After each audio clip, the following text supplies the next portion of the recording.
কি করছো এগুলা বাবা? মায়া, কি করছো এগুলা?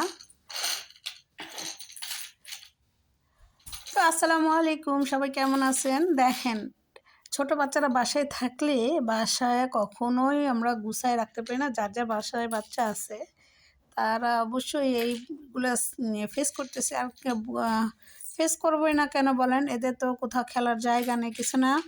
কারণ এরা থাকে সারাক্ষণ রুমের মধ্যে। তো এই রুমের মধ্যে ওরা খেলবে, ছুটোছুটি করবে, লাফালাফি করবে। কিন্তু আমরা মারা কতক্ষণ বুঝি বলেন? একটু বুঝি, আবার একটু পরে রাগ হয়ে যায়। কিন্তু আমার বিষয় হচ্ছে আলাদা। আমি যদি এদের সাথে কিছু রাগ করতেও পারবো না।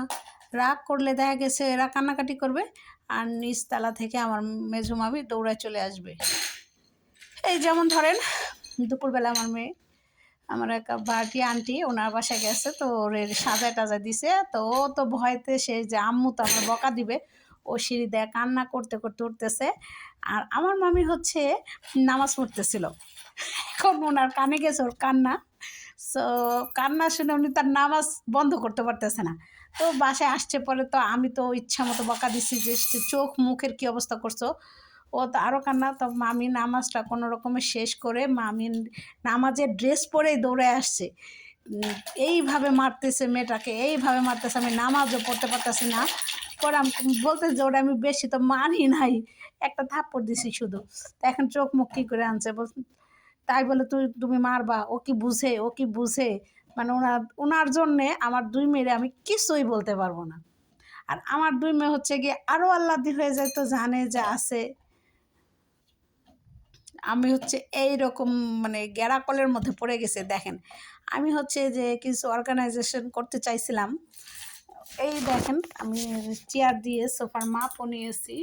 এই যে আমার এখানে পর্দা দিতে পারতেছি না, কারণ পর্দা দিলে আমার ড্রয়িং রুম ডাইনিং রুমটা একদম অন্ধকার হয়ে যায়। তো ভাবলাম যে কিছু পুঁতি টুতি আছে, তো সেগুলা দিয়ে কাজ করব। কিন্তু আসলে আমার ধারণাটা ভুল ছিল।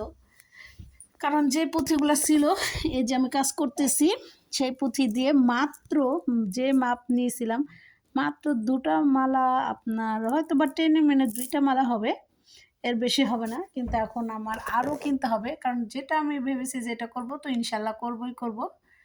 তো যখন করব তখন তো আপনাদের সাথে শেয়ার করব। দেখেন আমার রুমের অবস্থা, দেখেন তার মোজা পরে দিছে খুলে, যে এই পুঁথিগুলো এখন সে ফেলতেছে। তাহলে ওকে কি করা লাগে দেখেন। তো সবাই ভালো থাকেন, সুস্থ থাকেন। আল্লাহ হাফেজ।